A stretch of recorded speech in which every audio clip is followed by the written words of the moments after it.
Wah, mboten windut damel kenaman menggolo sedipun. Iya, Pak Kuto. Gumlung-lung sakaning Prabu Amso. Iya. Namung keparang wae mujur. Priye? Piyambakipun kagungan kadang taruna namanipun Prabu Trimbaka. Kalokanipun menawi Hamsa pecah dipun langkai rayinipun sang malih. Ngono. Iya. Gunake akal Pak Kuto. Akal wis endi? Dina iki kuwanane Hamsa temno segara. Pri. Perintahno wadya Mandragrawati. Kan padha walot Hamsa dadi banyu. Ngono iki sedika Sinuwun.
Surit komai guru bangsa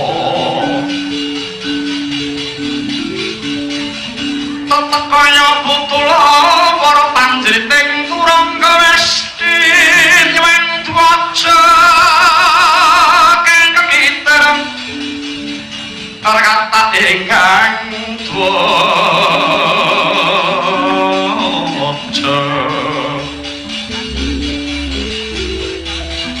Dwaja Melayu sepit. Wah.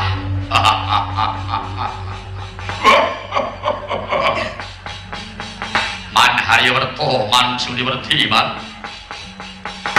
Paman celak lenggahipun kaliyan Kakang Prabu bikin wong abiyantara parangonjol talinganipun putra kula panenggak Kurawa. Wingking saking Banjar Junut pun Dursasana nyadong dawuh lho. Kula mboten ngantun paman patih. Kepareng cemadong dawuh kula trimbah saking Prabu Tirtanata. Kula pun suwatama. Kula mboten kantun ngaturaken Herminakata men. Hermenika toya minaulang kata pengucap kados lampes ambahing toya benoglis manungsung pekabaran. Kula kundur ganti nyadong dawuh. Kuku kula nek padha. Kula bon cicitras nyadong. Amak-amakku Kurawa kabeh aja padha saur manuk ya nggih oleh padha nyuwun pawarta. Kepara becik padha sirep sawetara aku bakal paring dawuh tuwuh padha midhangetna ya nggih. Wah, nggih, Mas. Inggih paman. Nggih, Mas. Sinuwun nampa sedahan saka Praja Ngamarta. Pandhawa bakal diwigawe tasyakuran ngumpulake ratu cacah 100 negara. Nanging aku atur pamrayoga sinuwun aja nganti pindah nyang Ngamarta nggih. Awit yen nganti sinuwun ngrawuhi sedahan nyang Ngamarta, pandhakane wong akeh sinuwun wis wedi karo Pandhawa. Mula ditimbali ya banjur teka sampe wis rumangsa miris nonton kekuataning Pandhawa. Aku ngerti kok nggih marang kareping Pandhawa aku ngerti. Ing tata gelar dheweke ngamakake tasyakuran ning saklugune ya mung kanggo sarana oleh bakal nelukke para ratu mau kok dur. Ya mung aja nganti ngawis tarani lah banjur api-api nganggo disangkani tasyakuran kuwi. Lah ngono to Dur kuwi. Lah dalah. Wah. Wah, paman pancen pinter oleh ngotakake gathuk ki marnahakan. Ning kok nggih ketemu nalan iku, Man. Weh, piye ta? Terang ayune kok sinuwun kepareng darat tur kunggir. Ketintik sinuwun ora bakal rawuh nyang Praja Ngamarta. Kapara iki mau ana duta saka Praja Giribajra. Utusaning Prabu Jarasandha pepareng begawan Kumarayekti.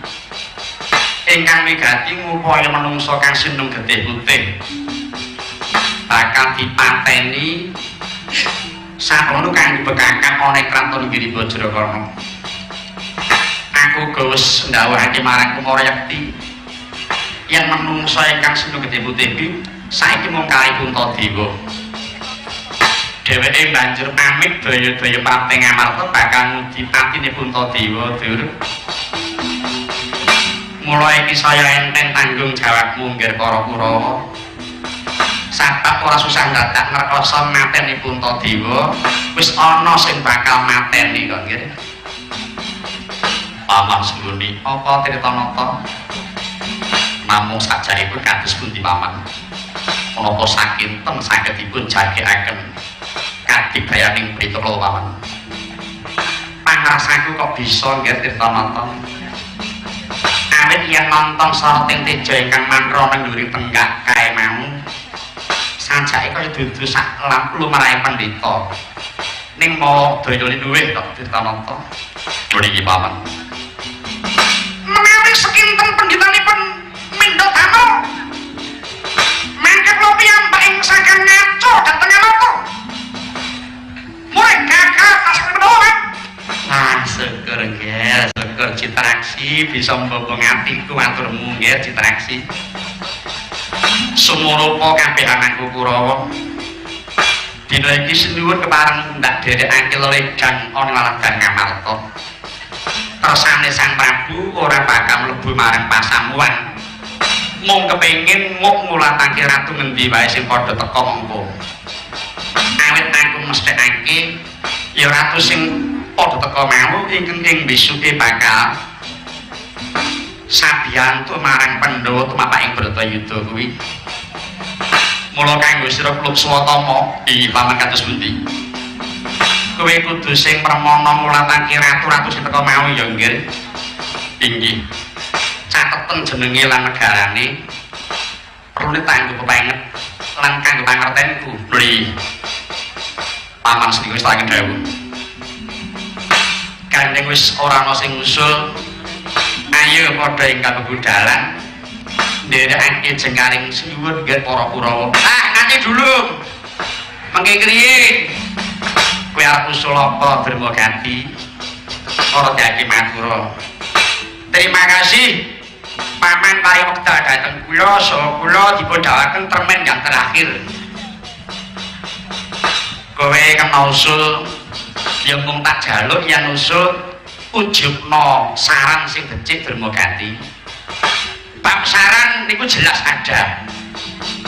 Kudu penemu niku penting tumrap wong duwe gegayuhan, Man. Kula namung kepengin sumbang saran mboten kok ajeng adu-adu. Sebab apa? Nek bangsa adu-adu, ngedu kumba, icuk-icuk, gawe nukurup niku sanes sumbang saran. Ning niku saran sing sumbang. Tegese saran sing nyoyo-wara niku, Man. Yen ngono kabeh sing tak dawani iki mau mampenumu klebu luput. Salah atau tidak itu nanti terserah pada penelitian kok, Man. Upama bener niku nggih pun lumrah. Sebab manut penemu dika tindakan dika niku kangge negara. Tetapi andai kata paman dianggap keliru niku nggih mung pas mawon kok, Rik. Sebab tindakan sampeyan wonten unsur fitnah ingin mencelakakan orang lain. Dermagati, siap Om. Apa sing tak ngendikake iki mau wigati kanggo ngluhurake lan ngrukepi Bumi Ngastina ing pengajap aja nganti sara Prabawa lan Wibawa karo Praja Ngamarta lho, Lik. Nanti dulu Om.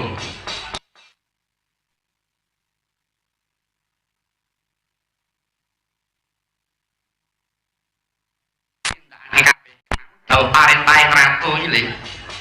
Saniki kula ajeng takon kali sampean, takon apa? Nuwun sewu sampeyan niku robot napa tiyang? Lah sak weruhmu aku iki mlaku nganggo baterai apa nganggo nyawa? Yen sampeyan niku rumangsa dadi tiyang, gek mongko sinambiran jabatan patih.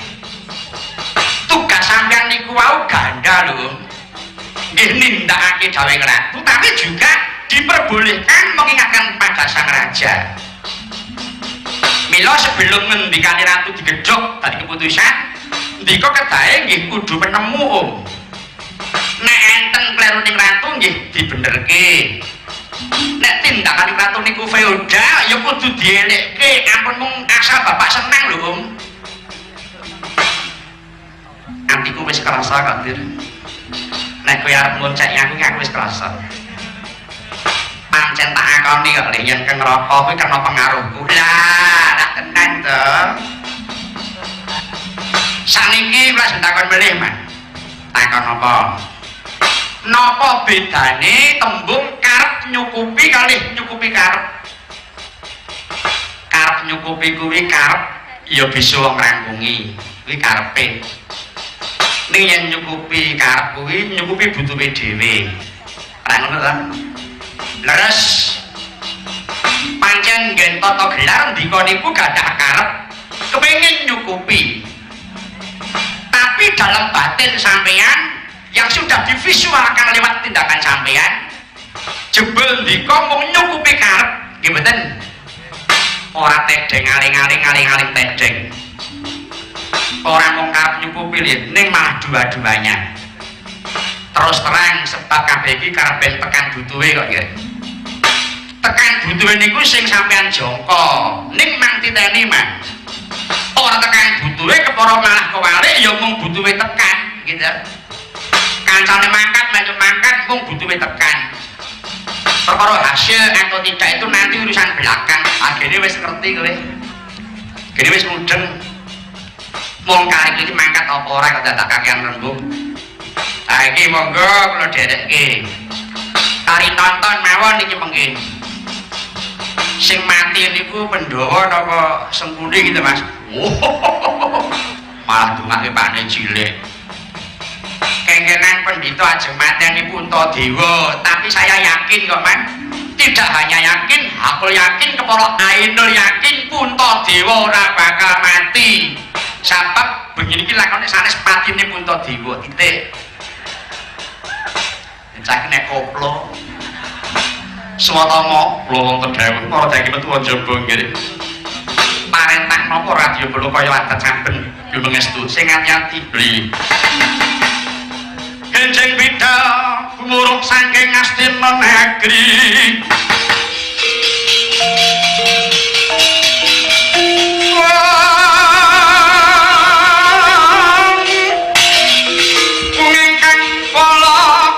Prabu sananira lir surya wedalira saka ing jwala nidhi arsa madangi jagat duk munguk-munguk aning sapucaking ukir marbapak pang spiratira sarating surya nampek megolan gunung-gunung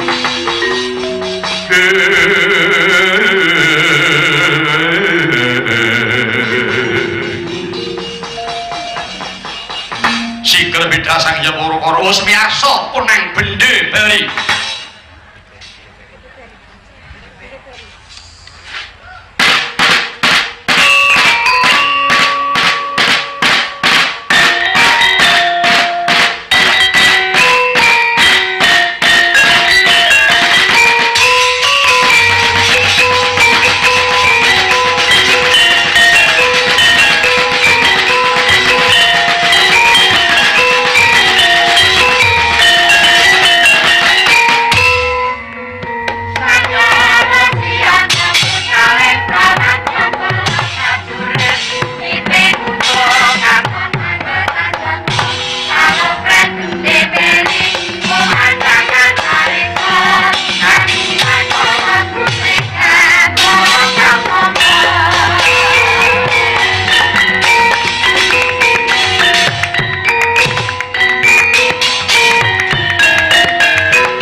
Sang Hyang Kurawa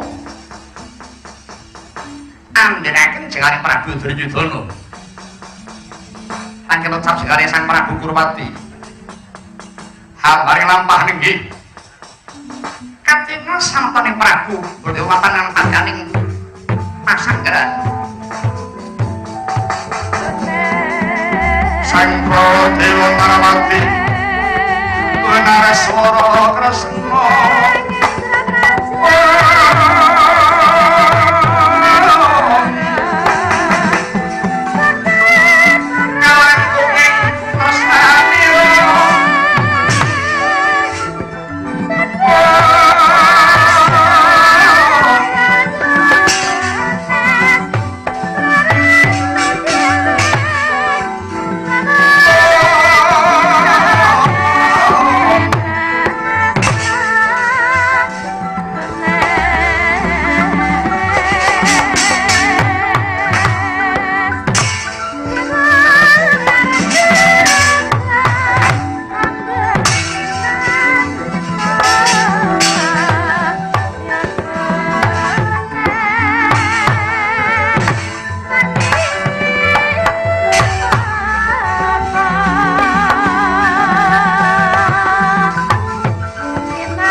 Jastang kepada ningsih kesang sayang kulito lukatin yang ngangui wong lancoko miwak wigeno kinupito yang sangari rinepo omo pustipo pantas patrape kang wali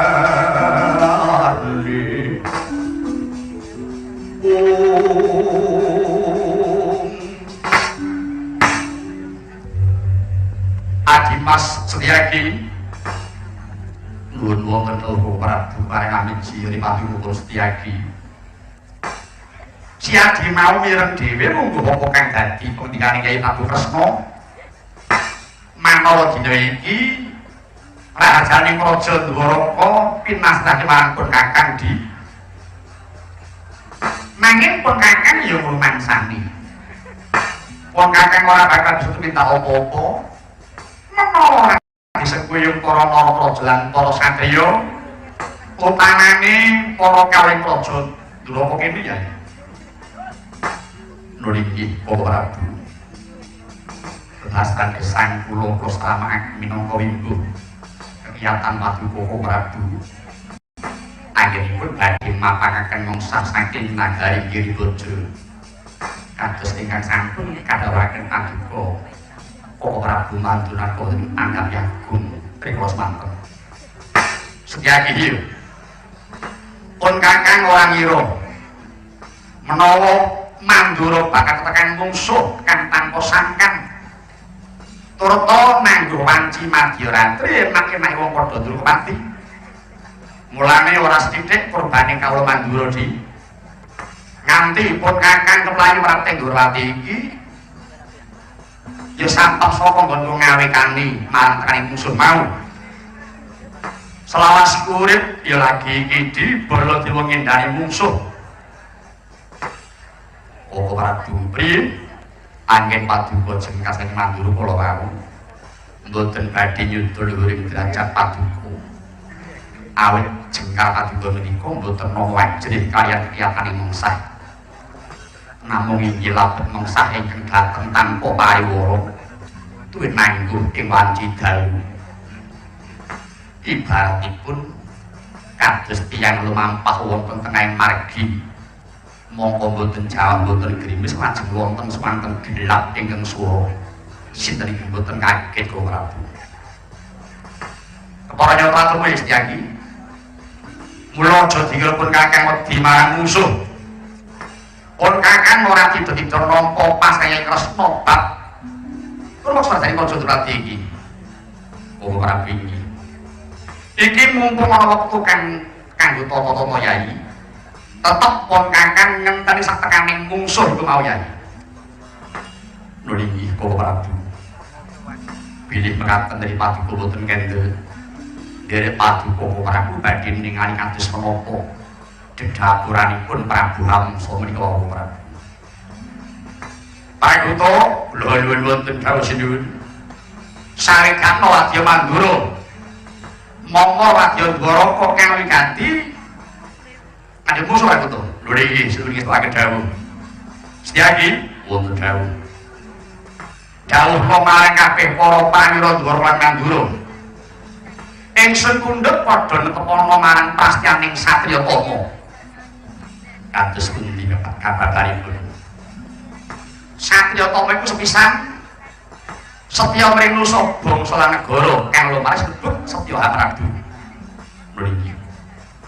Kaping pindho lampung manggon perang kang luwung tatu alang keranjang tinimbang dari nandang wirang. Kaping telu yen Bantayuda luwih becik bali kunarpa karya sema tinimbang wirang Ranenggana. Mriki. Kaping papat bisa ngayomi marang andhane pinter ngatur gelaring baris. Ingkang wekasan teguh ing andeman aja sok ngumbar janji sarta bisa nyimpen wati praja. Lho niki istilahe Bapak Prabu. Kula sakatan samapta dari paduka Bapak Prabu.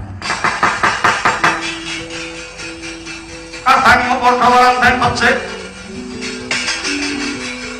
Besok amendemo baris kang prayitna.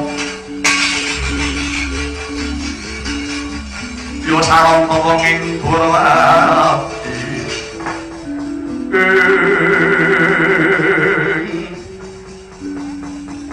Ucap monggo Kang Sowan. Nuling nggih kula Kang Sowan Kanjeng Sinuwun. Ora kata apa? Nuling nggih Sinuwun. Menika mengsah saestu sampun nandhating negari Gurawati. Wah, Kondong tak negetak jojo pangmawi ngewangi sumepun patoning lati Nitroning ngontarande waduh kende tenan musuh iki ucapan gue wonten dawuh sawikan napa radya bala saka Mandra Dwaraka aja padha karo den gawe ayo derek marang jeneng sapa tepis wiringing Praja Dwarawati. Yen kelakon dadi Bantayuda aja nganti ngrusak pamrih Praja Dwarawati ya. Mriki sendika. Setyaki wonten dawuh. Ana kene iki para prayoga Dwaraka diuji ngreh pastyan lan kasektene yai. Bapak Prabu kepareng lenggah ingkang prayogi. Kula piyambak ingkang sagah ngendhak tangane mengsah Bapak Prabu.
merkut ngembat watang ngarakoso mungsuh sangkep jojo kantaran pausayekti wong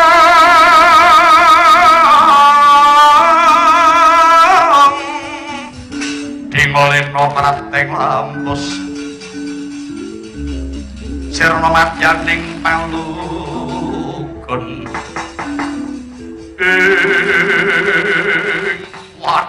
waduh durung kanthi manjing gapura dwara kok wis ngadohana marga sapa iki duwe tangguh paring bali takon sapa sing pundi pinakamu well ata kita kone gantakon opo abamu kekaman saka geni bojro pendare sang Prabu Hamsa Raden Temenggung miyanting Retsu Dibyanung Sastra Winara jenengku yakin ngaku sapa jenengmu pangkat ora beda kuwi kekaman saka Ndrawati Temenggung Yudapati wah Yudapati ora nyoko kowe arep ngopo endi Kresna endi Baladewa yen ketemu tak bondo tangane srimpung ditugel gulune langkat paton ngucap kasembatan karep nanging langkana bangun ing Yudapati apa arep apa wani parang aku endi katamu kaya Yudapati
Rajange dhewe pareng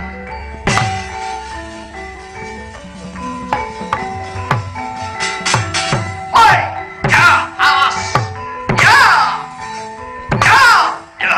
aduh wah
rajange dhewe.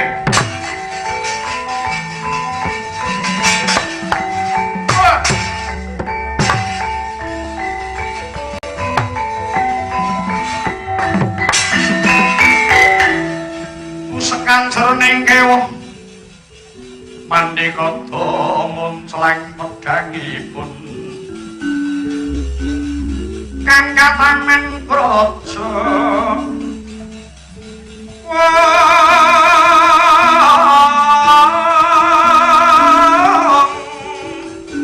temah tekeng lalis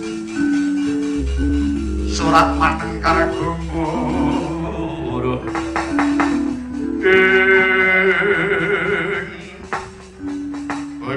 bojleng iblis lanang padha cikangan mundur tak trajange dhewe sapa iki ana santri cendhek deke cilik pawakane ning brengose wah saklo sisih kowe tambuh marang aku wah kaya gluduk suarane aku nadyan buta ora mledak saka kayu watu aku buta isih adening ratu nang kalung samir pangkatku ditya haranku ditya kala tenung telu raja arek sapa kowe Sentana Durati mburi saka ingkang Boro Cistiaki haranku Setyaki Bima Kunting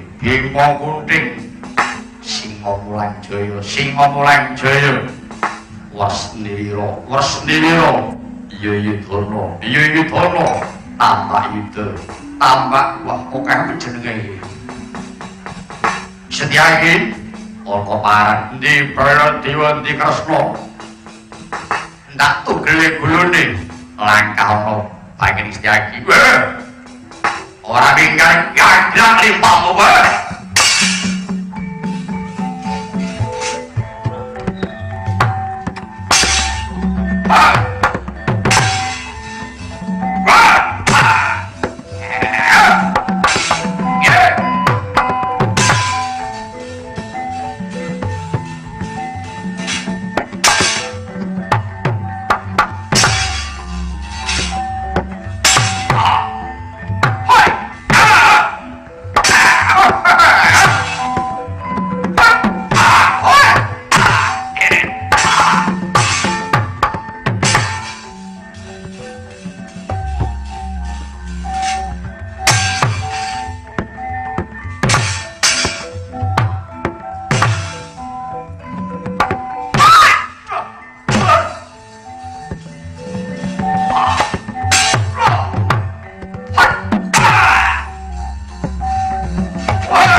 nanggalan ira pintusti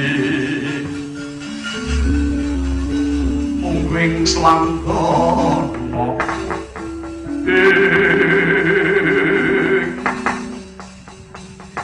Dimas Setyaki ingkang kumleyang inggih Ko Prabu. Mung sapa di? Kula mengsah karyan yaksa. Menang apa kalah? Ing sakare kula menika mimpang nanging duh Kakang Prabu. Piyambakipun nolong lampah kanthi ndalaken gelap sedaya ngantos kula kontal saking palagan. Lho. Eneng buta pamer gelap saking to. Lho niki. Mundura. Mundura dapure butane kaya apa, Pak?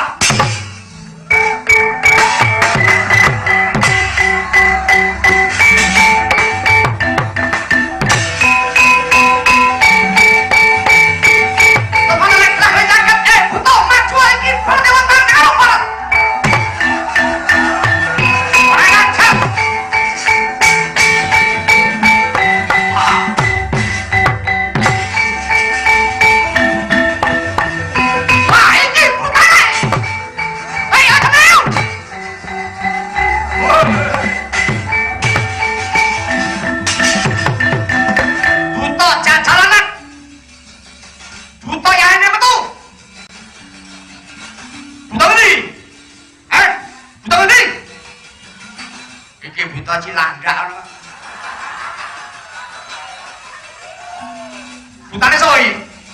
Butane sapa? Ageme Pak Jarwo. Yane metu, diperintah karo panitia kok. Waton ngucap. Ayo ngaku. Kowe sapa? Kowe sapa? Aja bengok-bengok aku ora bujuk. Watak kowe sini. Ayo ngaku kowe sapa? Kowe datang bareng lu. Ditarmake. Buta ki yang ana kowe kok. Buta kok kok ora entuk. Ngaku.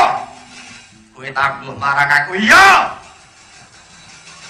Sapa? Oh setan.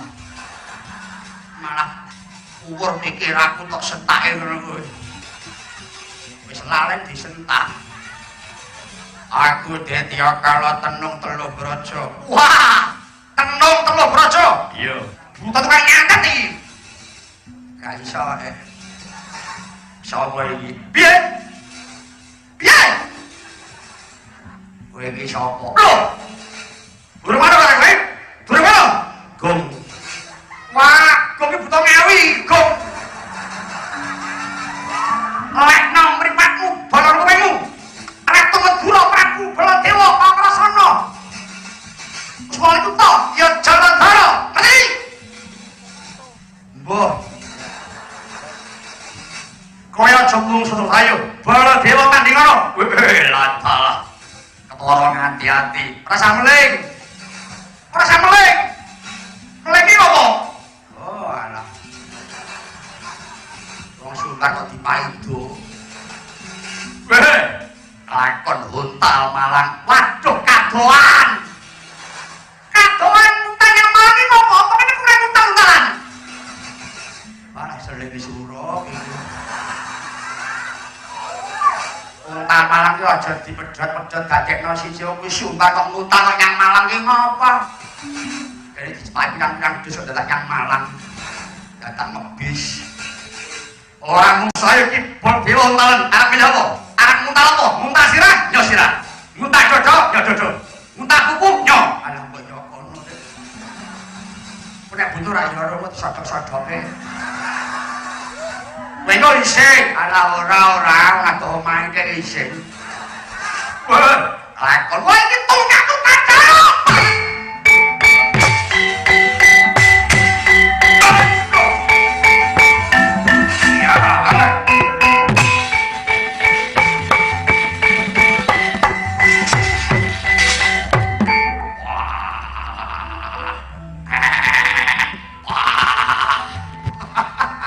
Wah, mampu pete apa tuh?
Eneng apa ayo tangi? Kula mang tangekke. Tangi dhewe wis gedhe kok nangekke. Oh, alah. Umur saya mundak tua kok tangi kok angel kaya ngene. Oh, alah beda jaman umur 30 dhisik disalonge kok iso tangi. Kok elek. Ngomong ya ora kejaji. Rai kula tesih, Mbah. Isih. Menungso sapa? Prabu Baladewa. Wah. Angkat derajat mungsuh Baladewa. Kakak napa bapak bunda sok pangkat. Kowe mungsuh Baladewa. Nggih. Dikapake komplit. Kaya wong jajan. Inangipun digetak-getak buta ngendi? Saka bingung lumawatan mangsuli buta Cilangga. Gaene metu senengan saka panitia. Jenengmu sapa? Aku Tenung Telu Braja. Kok buta tukang nyantet iki. Aku gak iso Aku Prabu Baladewa. Ayo kita tanding karo aku. Kowe wani. Lampahan kula kala-kala sikile mboten didang raos. Kula cokot pundhake nyembung mesem mawon. Sareng kula nyandak kuping Baladewa nesu. Wah iki buta celutak nakot kuping. Kula dikipake ditungkak rai kula. Iki buta kok kalah galak. Pun penembangan pun maido. Aja kowe sing temantang. Ben ratumu seponggo perban.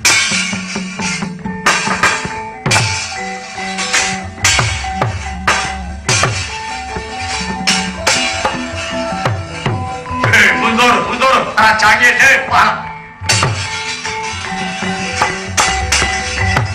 Wah!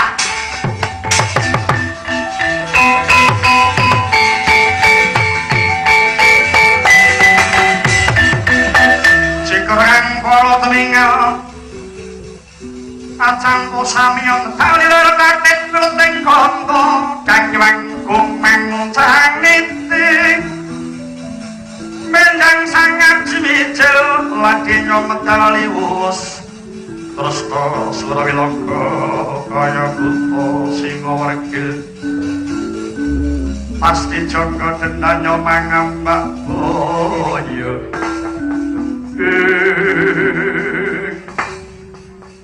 wilat talak Prabu Baladewa muncireng pupuh melayu Baladewa wah kowe Prabu Hamsa kepala nyoto lah kowe tak anteni termasuk kowe retus rekelon laku Prato wanci bagi wanci wong turu mati tak jarak dewa dina kurus mikut marang kowe Kang Mangkundo Ratu Pandura para diai belum menyawamu kelakon tak sementara Sudara Sangga mledu ana iki tak ana tangan ayo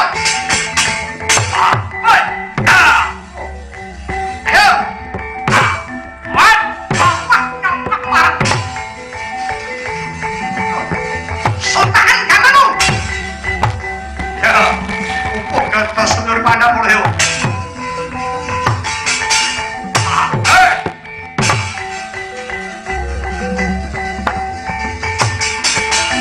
Ayo, mulai.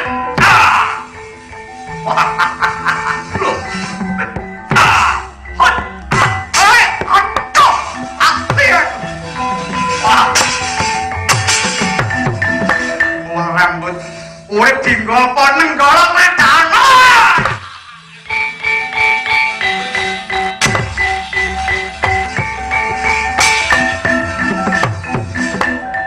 Suramarta Jayawarta. Wah, mboten midhut damel kenaman nenggala seniwun. Iya, Pak Kuto. Gumlundung sangane Prabu Hamsa. Iya. Namung keparang wae mut jenengan priye? Piyambakipun kagungan kadang taruna nenengipun Prabu Dimbaka. Kalokanipun menawi Hamsa pecah dipun langkai rainipun saking sang malih. Kono. Iya. gunake akal Prabu. Akal wis endi? Dina iki kuwanane Hamsa temono segara. Ri. Perintahno wadya Mandura Darawati. Kan padha walok Hamsa dadi banyu. Bener iki sedika jenenge.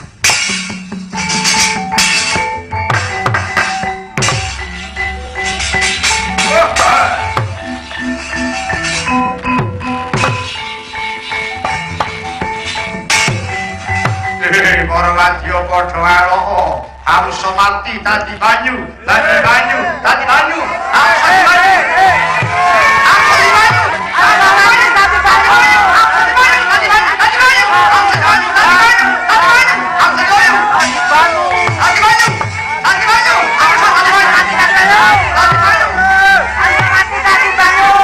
Banyu.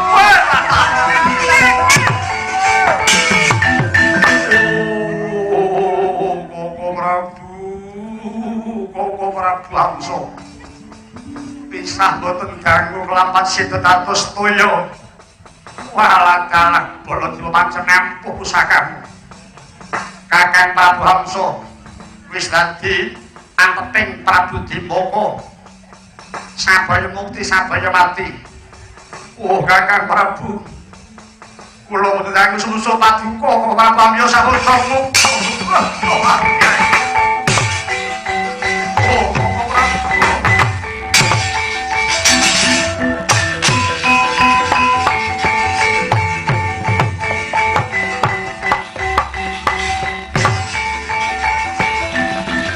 Koko Prabu kula bela paduka Kakang.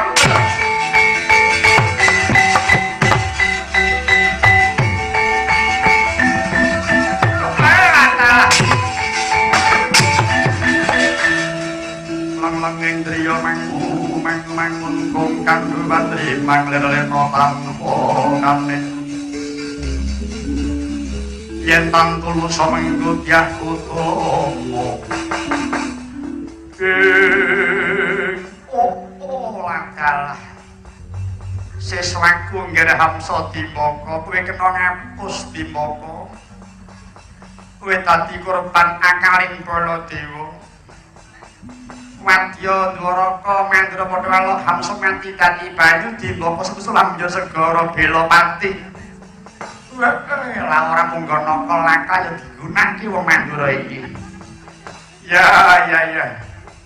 kowe aja suntar Ratu Mandura. Cekake aku durung kalah.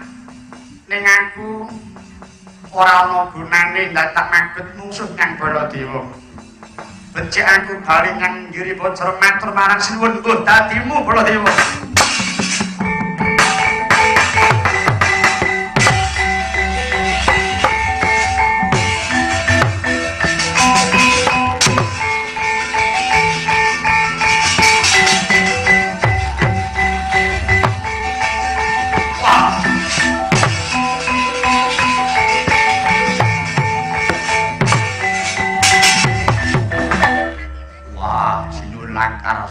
Lair batosipun paduka sinuwun kelampahan ngakali dhateng Dimbaka piyambakipun anjur samudra nusul kenerakanipun sinuwun iya mung semono kekuatan Ratu Raka Prakuta kula nekno niki Prakuta wonten dawuh wis padha mundur barisan saka Giri Bocor ingsun tinggal bakal sumusul tatih Raja Ngamarta sebelum saya tresno kang digati bakal nakseni sukurane perkataan Pandhawa Prakuta.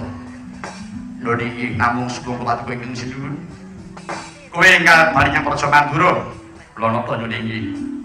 Aja nganti nyuwungke marang pasiwakan kowe dadi sulihku Prakuta. Lho niki sendika. Ayo selang-selangan Prakuta, monggo kula dherekaken sinuwun. Riris harta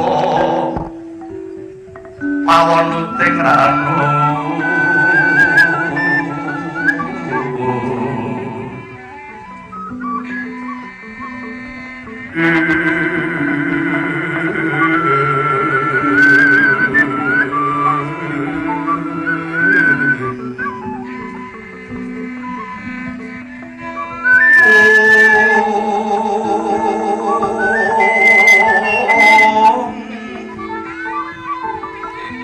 Tersingkar ngarsandira dening Ganyut